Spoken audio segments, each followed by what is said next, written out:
अस्सलाम वालेकुम नाजरीन, आप देख रहे हैं गुलिस्तान न्यूज़ और उर्दू खबरनामे के साथ मैं हूं आपका मेज़बान इदरीस फलाही। नाजरीन, खबरों की तफसील की ओर चलेंगे और इस वक्त ठीक 2:30 बज चुके हैं। खबरों की तफसील की चलेंगे, आगाज़ करेंगे, लेकिन सबसे पहले अहम सुर्खियों पर एक नज़र डालते हैं।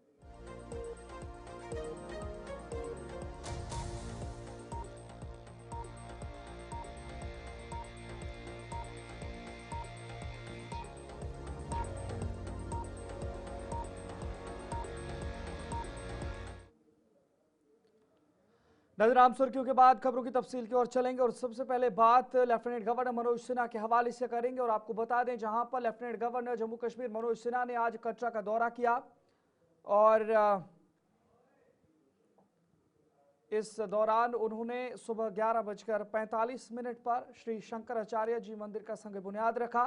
उसके बाद दोपहर 12:15 पर शेड्यूल के मुताबिक उन्होंने स्पिरिचुअल ग्रोथ सेंटर कटरा में समृद्ध नारी समृद्ध भारत प्रोग्राम में शिरकत की। इस मौके पर लेफ्टिनेंट गवर्नर ने मकामी बाशिंदों को यकीन दिलाते हुए ज़राए इब्लाग के नुमाइंदों से बात करते हुए कहा कि एलजी इंतजामिया और श्री माता वैष्णो देवी श्राइन बोर्ड रोप वे प्रोजेक्ट के मामले पर तमाम घरानों से बातचीत के लिए तैयार हैं और मुकम्मल मशावरत के बाद ही कोई कदम आगे बढ़ाया जाएगा। उन्होंने आवाम को यकीन दिलाया कि घबराने या परेशान होने की कोई ज़रूरत नहीं है, आवाम दोस्त फैसला ही लिया जाएगा और किसी का भी रोजगार नहीं छीना जाएगा, हर एक के रोजगार का भरपूर ख्याल रखा जाएगा। तरफ से भी हुआ होगा, कहीं बाहर से भी हुआ होगा, तो सर ये बंद हो गया था, लेकिन आज आपकी आज्ञा से जो हमारी तो आया हूँ, दुकानें बंद दिखी हैं, लेकिन आप देख रहे हैं कि गांव के लोग समर्थन कर रहे हैं और मैं यही कहूँगा कि कटरा का अभूतपूर्व विकास करना ये साइन बोर्ड का उद्देश्य है।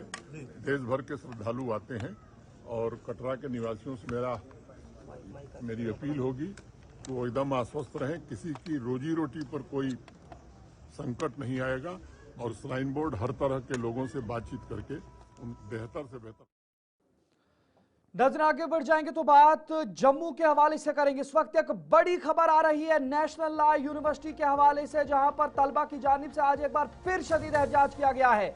नेशनल लॉ यूनिवर्सिटी पर जम्मू में तलबा का एहतजाज दर्ज और जम्मू में भी लॉ यूनिवर्सिटी कायम करने का मुतालबा किया गया है। एहतजाज के बाइस ट्रैफिक जाम भी देखने को मिला है और गाड़ियों की लंबी कतारें भी आज देखने को मिली हैं, जहां पर विक्रम चौक के आसपास का जो फ्लाईओवर है वहां पर भी ये जो एहतजाज है वहां पे भी देखने को मिला और उसके बाद सेक्रेटरिएट घेराव की कोशिश की गई है और कई तलबा को पुलिस की जानिब से हिरासत में ले लिया गया है। आपको बता दें, जहां पर नेशनल लॉ यूनिवर्सिटी को कश्मीर में कायम करने के फैसले के खिलाफ तलबा की बड़ी तादाद ने एहतजाज करते हुए जम्मू के विक्रम चौक के अहम फ्लाईओवर को बंद कर दिया, जिसके बायस ट्रैफिक की रवानी बुरी तरह मुतासिर हुई और गाड़ियों की लंबी कतारें लग गई और मुजाहिरीन तलबा का कहना था कि लॉ यूनिवर्सिटी कश्मीर के साथ साथ जम्मू में भी कायम की जाए। तलबा ने हाथों में प्ले कार्ड उठा रखे थे और नारेबाजी करते हुए मुतालबा किया कि इंतजामिया उनके खदशात संजीदगी से सुने और किसी भी हतमी इकदाम से कबल स्टेक होल्डर से मशावरत करे।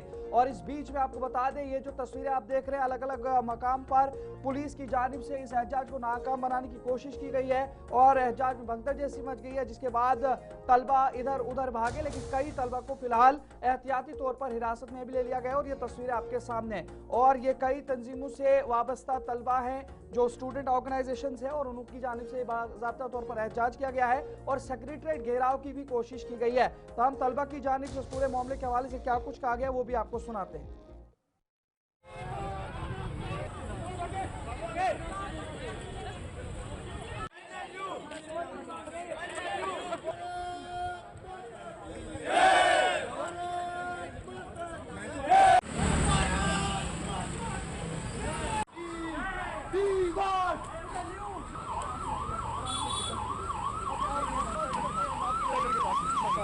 प्रशासन का इस्तेमाल किया गया, कोई महिला पुलिस को तैनात नहीं किया गया महिला प्रदर्शनकारियों को रोकने के लिए।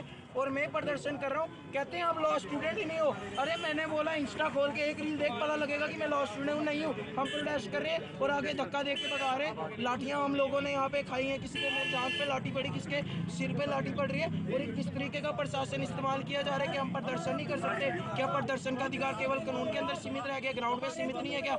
हमारे को NLU चाहिए, क्योंकि NLU का एक्ट ये कहता है मल्टीपल NLU एक स्टेट में हो सकते हैं। यूपी में है, महाराष्ट्र में 3 NLU आते हुए दिखाई देते हैं, तो जम्मू में हम प्रदर्शन नहीं कर सकते हैं क्या? और प्रदर्शन कर रहे हैं, हमें धमकी दी जा रही है। हर एक कॉलेज से, हर एक यूनिवर्सिटी से यहाँ पर जमा हुए हैं। एक ही मांग है कि अगर कश्मीर में NLU बन रहा है तो हमें उससे कोई अर्ज नहीं है, बल्कि एक NLU जम्मू में भी दे दीजिए। जम्मू के किसी भी डिस्ट्रिक्ट में, जम्मू के 10 डिस्ट्रिक्ट है जिसमें जम्मू, डोडा, रामबन, किश्तवाड़, कुपवाड़ा, जोरी, पुंछ, उधमपुर, सांबा, रियासी, जम्मू के किसी भी एक डिस्ट्रिक्ट में NLU बननी चाहिए।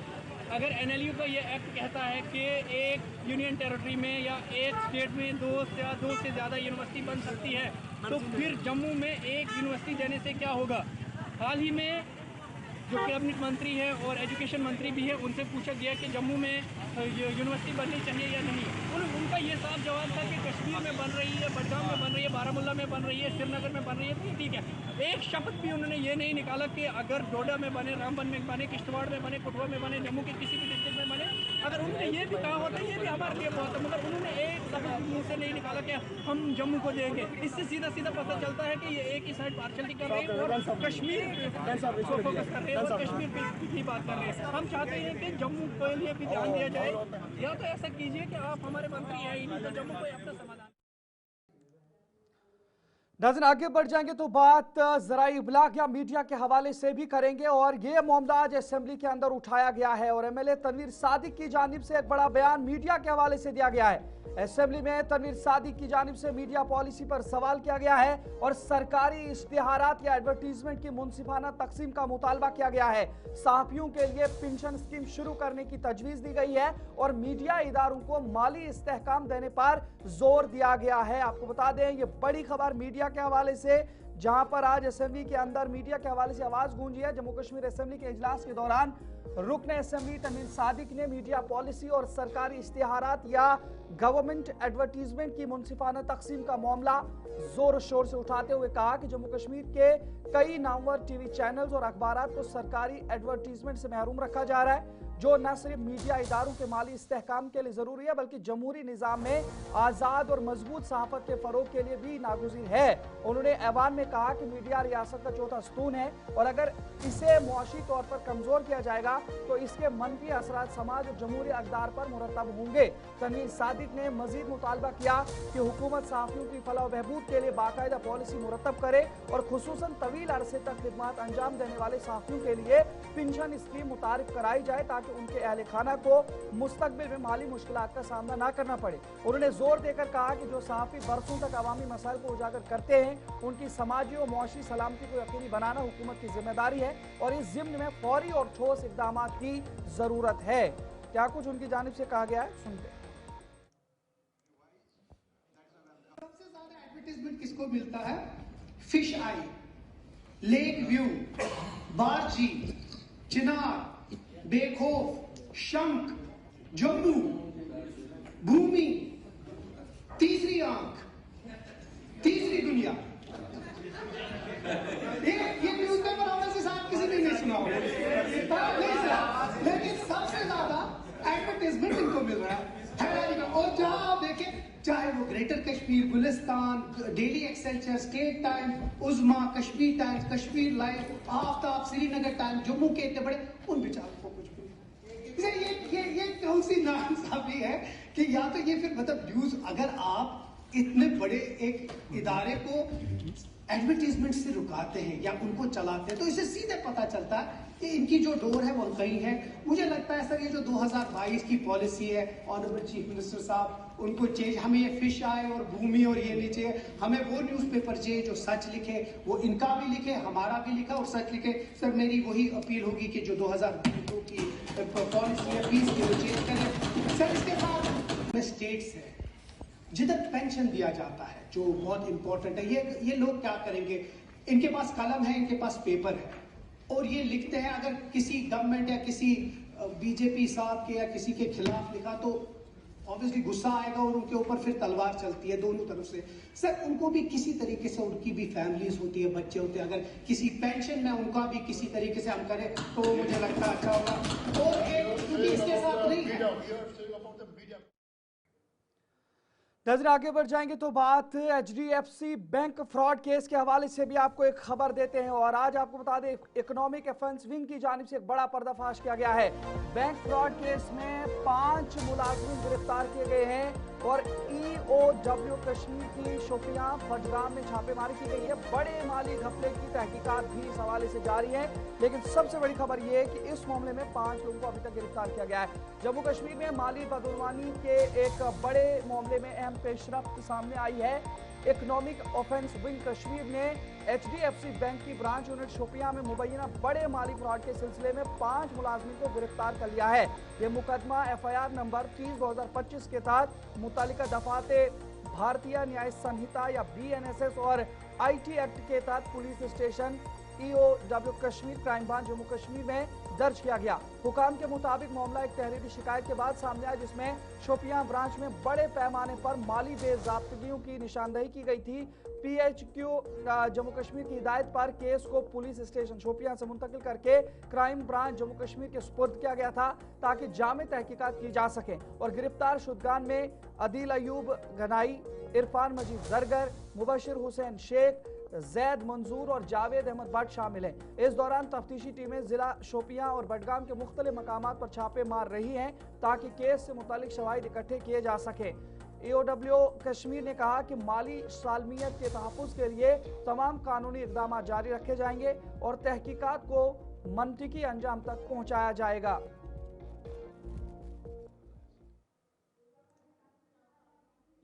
जो ये HDFC बैंक शोपियान में फ्रॉड हुआ था, एम्बेजलमेंट हुआ था, it was around 7 to 8 crore.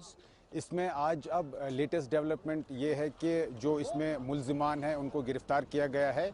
5 HDFC के एम्प्लॉयज़ को गिरफ्तार किया गया है, जिसमें former 2 managers, one is Irfan Majeed Zargar and second is Adil Ayub Ganai. They have been arrested along with 3 other employees. अब इसमें हमारी I am representing the victims in this case, जिनके पैसे लूटे गए हैं, एम्बेजलमेंट किया गया है फ्रॉड से। तो हमारी अब गुजारिश है HDFC बैंक शोपियान से कि जल्द से जल्द जो विक्टिम्स हैं उनको अपने पैसे वापस दिए जाए।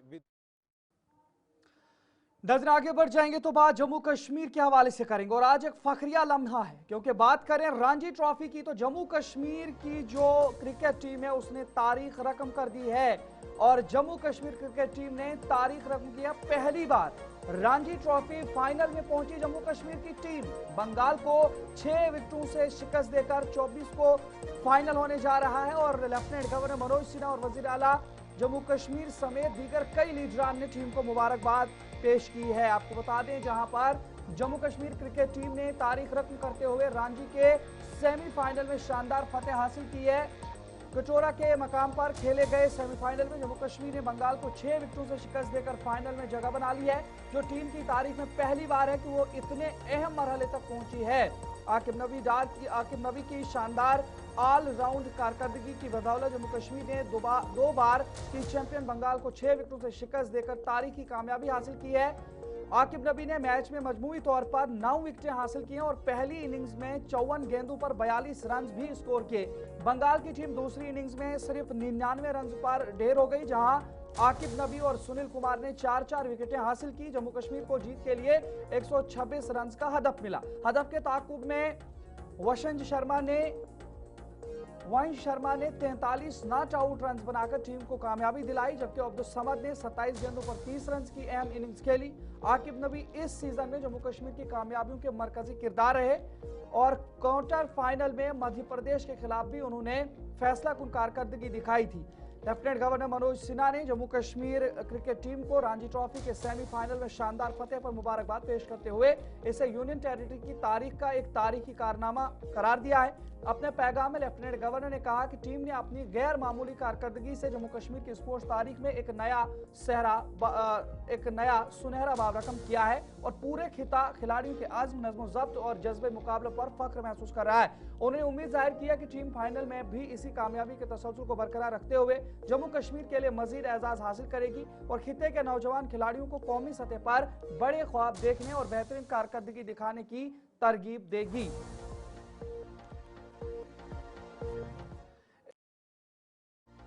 जम्मू कश्मीर की रणजी ट्रॉफी को सेमीफाइनल में शानदार फतेह और पहली बार रणजी ट्रॉफी के फाइनल में रसाई हासिल करने पर मुबारकबाद पेश की गई है। उन्होंने कहा कि यह तारीखी कामयाबी टीम के आज़म, नज़्म ज़ब्त और जम्मू कश्मीर में फरोग पाती खेलों की सकाफत का मजहर है। वज़ीर आला ने कप्तान पारस डोगरा को रणजी ट्रॉफी में 10,000 से जायद रन मुकम्मल करके भारतीय डोमेस्टिक क्रिकेट के दूसरे खिलाड़ी बनने पर सराहा, जबकि आकिब नबी को सेमीफाइनल में 9 विकेटें हासिल करने और सीजन की 16 इनिंग्स में मजमूई तौर पर 55 विकेटें लेने पर खराज तहसीन पेश किया। वज़ीर आला ने टीम के लिए फाइनल में नेक ख्वाहिशात का इज़हार करते हुए उम्मीद जाहिर की है कि वो इसी जज्बे के साथ कामयाबी का सिलसिला जारी रखें।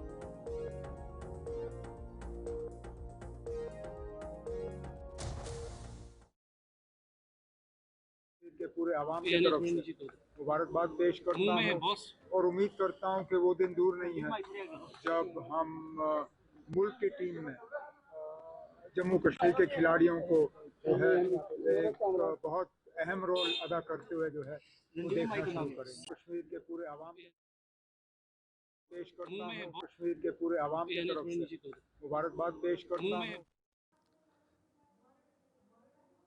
कायदे हिज़्ब इख्तिलाफ सुनील शर्मा ने जम्मू कश्मीर टीम को रणजी ट्रॉफी में फाइनल तक पहली बार पहुंचने पर मुबारकबाद पेश की है और उन्होंने कहा कि इस तरीके से जम्मू कश्मीर की तारीख में खेलों का एक अच्छा असर रसूख बन रहा है और जम्मू कश्मीर का जो मुस्तकबिल है वो ताबनाक है। क्या कुछ उनकी जानिब से कहा गया वो भी आपको सुनाते हैं। क्रिकेट में मुझे लगता है कि बधाई के पात्र है और ये प्रेरणा इंस्पायरेशन के भी एक स्रोत है आने वाली पीढ़ी के लिए, जिस पीढ़ी के सामने एक चुनौती है, ड्रग्स में बच्चे जा रहे हैं, गंदी आदतें बन रही है, वहाँ पे वही बच्चे जो एक्सेल कर रहे हैं वो समाज में उस युवा पीढ़ी के लिए प्रेरणा स्रोत बन रहे हैं। ये बहुत अच्छी बात है जम्मू कश्मीर के लिए और मैं बधाई देना चाहूँगा उस पूरी टीम को। ये कामना भी करता हूँ कि जम्मू कश्मीर का नाम फाइनल में भी रोशन करें वो। जम्मू कश्मीर के इतिहास में, रणजी ट्रॉफी के इतिहास में ये जम्मू कश्मीर असेंबली में रुकन असेंबली निजामुद्दीन भट्ट ने जानकारी दी कि जम्मू कश्मीर की क्रिकेट टीम रणजी ट्रॉफी में पहली बार फाइनल को पहुंची, जिस पर असेंबली स्पीकर अब्दुल रहीम राठर ने कहा कि यह फख्र की बात है। क्या कुछ कहा है सुनते उन्होंने मुझे इन्फॉर्म किया था, मैं आपको कहना भूल गया, चलो आपने मेरा काम किया, कोई बात नहीं। हमारे बच्चे अगर शाइन हो रहे हैं इस फील्ड में, ये फख्र की बात है और फाइनल में पहुंच गए, मेरे ख्याल में पहली बार पहुंच गए। इधर एमएलए बडगाम आगा सईद मुंतजिर मेहदी ने टीम जम्मू कश्मीर को मुबारकबाद पेश की। उन्होंने कहा कि जम्मू कश्मीर का मुस्तकबिल अब इंतहाई रोशन दिख रहा है, क्योंकि जम्मू कश्मीर के अंदर अलग अलग खेलों के अंदर अब जो हमारे यहाँ के नौजवान हैं या बच्चे हैं वो आगे बढ़ रहे हैं और तरक्की हासिल कर रहे हैं। और जम्मू कश्मीर की तारीख में ये अच्छा मंजर है कि आज जम्मू कश्मीर की टीम रणजी ट्रॉफी के फाइनल तक पहुंची है और उम्मीद जाहिर की है कि ये जो फाइनल है उसमें भी कामयाबी जम्मू कश्मीर को ही मिलेगी। रणजी ट्रॉफी में जम्मू कश्मीर की टीम ने जो है सेमीफाइनल जीतकर वो फाइनल में पहुंची है और इस समय बातचीत करने के लिए समय हमारे साथ पीजीपी के विधायक इस समय हमारे साथ मौजूद है। सर, किस तरीके से देखते हैं जम्मू कश्मीर 42 वर्ष के बाद जो है रणजी ट्रॉफी में जम्मू कश्मीर की टीम जो है वो फाइनल में पहुंची है? पूरे जम्मू कश्मीर के लिए प्राउड मोमेंट है और मैं टीम को कांग्रेचुलेट करना चाहूँगा और स्पोर्ट्स डिपार्टमेंट को भी मैं खराज तहसीन पेश करना चाहूँगा कि किस तरीके से वो प्लेयर्स को नरिश कर रहे हैं, प्लेयर्स को एक्सपोजर दे रहे हैं ताकि जम्मू कश्मीर के लोगों का जो टैलेंट है वो हर फील्ड में माना जाए, हर फील्ड में वो एक्सप्रेस करे जम्मू कश्मीर का टैलेंट। तो मैं प्लेयर्स को भी और स्पोर्ट्स डिपार्टमेंट को भी खराज तहसीन पेश करना चाहूँगा और आपके साथ साथ इसके साथ साथ मैं स्पोर्ट्स डिपार्टमेंट से भी यही गुजारिश करूँगा कि इस तरीके की जो पॉलिसी है, जहाँ आप कोशिश कर रहे हैं कि यहाँ के यूथ को एक फोरम मिले, यहाँ के यूथ को एक प्लेटफॉर्म मिले ताकि वो हर शोबे, स्पोर्ट्स के हर शोबे में, चाहे वो फुटबॉल हो, चाहे वो हॉकी हो, चाहे वो क्रिकेट हो, हर मैदान में वो अपना लोहा मनवाएं, इस पॉलिसी को कंटिन्यू करो। रणजी ट्रॉफी में जम्मू कश्मीर की टीम ने जो है सेमीफाइनल जीतकर वो फाइनल में पहुंची है और इस समय बातचीत करने के लिए समय कश्मीर के वासियों को भी एक अब जो हमारी जो स्पोर्ट्स एक्टिविटीज बढ़ रही है, अभी देखिए अभी सोनमर्ग में विंटर स्पोर्ट्स हो रहे हैं, अभी गुलमर्ग में भी हो रहे हैं और हमारे वाटर स्पोर्ट्स हो रहे हैं, बहुत सारे स्पोर्ट्स इवेंट्स हो रहे हैं। और इसकी वजह से भी कि जो गवर्नमेंट की इसमें कम्प्रिहेंसिव जो पॉलिसी है कि सपोर्ट उसको ज़्यादा, ये जो खेलो इंडिया है या हमारे स्टेट में ये रखा कि ड्रग्स को दूर रखने के लिए बच्चों को स्पोर्ट्स एक्टिविटीज़ में आना चाहिए, ये अच्छी बात है। और मुझे लग रहा है कि आने वाले वक्त में हमारे रियासत में अच्छे रोनाल्ड जैसे फुटबॉल प्लेयर, गवास्कर जैसे खिलाड़ी भी निकलेंगे हमारे जम्मू कश्मीर। कस्बे सोपूर के गोनीपुरा बाबागुंड इलाके में गुज़श्ता रात देर गए एक सेंट्रेस गोदाम में खौफनाक आग भड़क उठी, जिसके नतीजे में एक चौकीदार जाँ बहक जबकि तकरीबन 2.5 करोड़ रुपए मालियत की इमलाक खाकिस्तर हो गई। ये गोदाम मोहम्मद अकबर भट्ट वल्दे मोहम्मद मकबूल भट्ट साकिन गोनीपुरा बाबागुंड रफियाबाद जिला बारामूला की मिल्कियत था और सरकारी ज़रा के मुताबिक आग रात के वक्त अचानक लगी और देखते ही देखते पूरा ढांचा अपनी लपेट में लेकर राख का ढेर बना दिया। इतला मिलते ही फायर एंड इमरजेंसी सर्विसेज की गाड़ियां मौके पर पहुंच गईं, ताहम शदीद आग के बायस गोदाम को बचाया न जा सका। इस अफसोसनाक वाक़े में चौकीदार बशीर अहमद पीर वल्दे गुलाम रसूल पीर साकिन बाबागुंड मौके पर ही दम तोड़ गए। हुकाम का कहना है कि आग लगने की वजूहात का अभी तक तायुन नहीं हो सका है और नुकसानात का तखमीना लगाया जा रहा है, जबकि मकामी लोगों ने lieutenant governor Manoj Sinha, divisional commissioner Kashmir और डिप्टी कमिश्नर बारामूला से मुतासर मालिक को मुनासिब मुआवजा और फौरी इमदाद फराहम करने की अपील की है, क्योंकि ये गोदाम उनकी आमदनी का वाहिद जरिया था।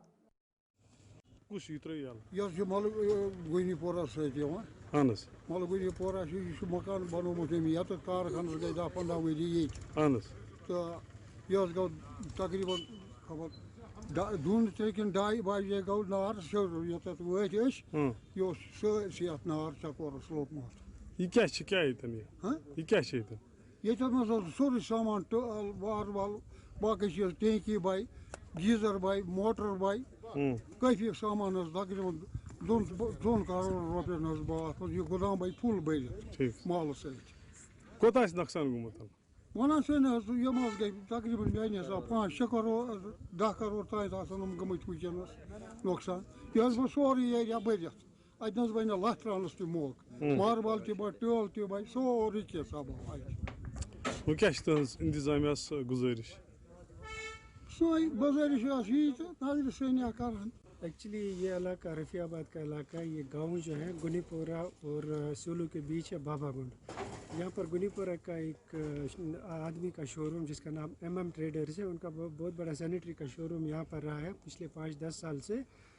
और ये अभी इस बीच रोड में उन्होंने अभी कंस्ट्रक्शन किया था कुछ साल पहले और यहीं पर वाक़या था। ये वाक़ा हमने जो मतलब इतलात के मुताबिक जो हमने सुना हुआ है कि ये रात को 2 बजे 42 मिनट पर जो आदमी अंदर था, जिसकी आपने ये आपको पता भी चला होगा कि जिनकी मौत भी वाक़ा हुई इसमें, तो उस आदमी ने इनके घर के मालिकान को रात के 2:42 पर फ़ोन किया था कि यहाँ पर आग लगी हुई है, आप आ जाइए। तो इन दोनों भाइयों को फ़ोन किया तो और वो दोनों भाई यहाँ पर आए थे और उन्होंने कोशिश की थी उसको निकालने के लिए। उन्होंने फ़ोन भी किया था लेकिन बदकिस्मती से उसका फ़ोन भी स्विच ऑफ रहा। पहले तो बेल हो रहा था, फिर बाद में स्विच ऑफ हो गया, लेकिन उस आदमी की आवाज़ वहाँ से नहीं आई। और दूसरी बात ये रही है कि आग शायद इतनी शिद्दत इख्तियार कर गई थी उस दौरान कि जो सामने का उनका दरवाज़ा है वो ऑलमोस्ट खुला ही रहता है, मोस्ट ऑफ द टाइम वो खुला ही रहता है, उसको आप कोई कुंडी कोई लॉक नहीं रहता है एज सच। तो ये लोगों ने कोशिश की थी कि वो आदमी शायद वहाँ से निकले बाहर आ जाए। वो मेन गेट तक पहुँचा था, उनकी अपनी एक कार भी यहाँ पर सामने थी और उसकी एक वहाँ पर चाबी भी रखी थी डोर के पास। अगर उन्होंने ये कोशिश भी की थी कि वो चाबी उठाकर गाड़ी को निकाल लेती, लेकिन आग इतनी शिद्दत इख्तियार कर गई थी कि वो चाबी न ले सके और गाड़ी भी वहीं पर जल गई। और इससे ये पता चल जाता है कि उस आदमी ने अंदर जो फंसा हुआ था जिसकी मौत हो गई, तो उसको ये पता चल रहा होगा कि आग कितनी खतरनाक। तो नाज़रीन, फिलहाल वक्त हुआ चला है, अपने मेज़बान इदरीस फलाई को इजाज़त दीजिए। यूं ही देखते रहिए गुलिस्तान न्यूज़। अल्लाह निगहबान।